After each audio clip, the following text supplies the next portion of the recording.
Presented by LS Record Mathili.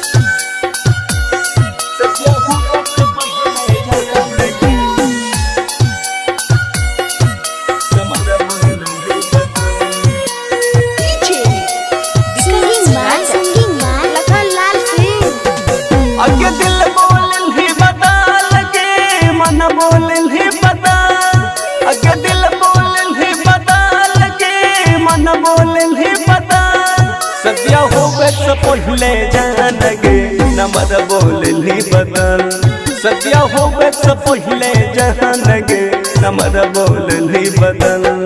आगे दिल बोलली बदल के मन बोलली बदल आगे दिल बोलली बदल के मन बोलली बदल सदिया होवे से पहले जानगे नमर बोलली बदल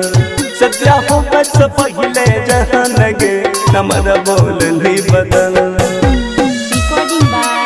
Rhythm Studio,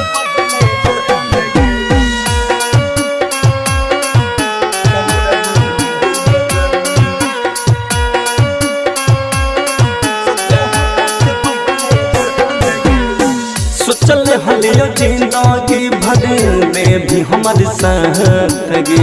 लगत पर तू हाथ को दे छोड़ दे बात गे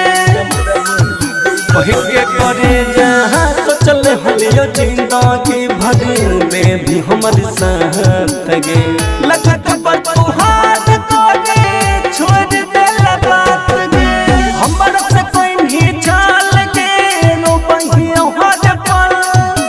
हमारा से कोई नहीं चाल के नो पहिया हाथ पल सदिया होवे से पहले जानगे नमर बोलली बदल सदिया होवे से पहले जानगे नमर बोलली बदल। सदिया होवे से पहले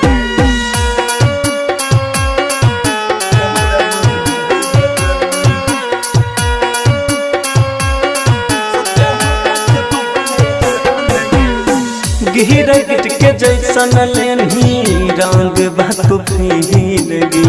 हमारा नजर में पगले गे तो गिर गे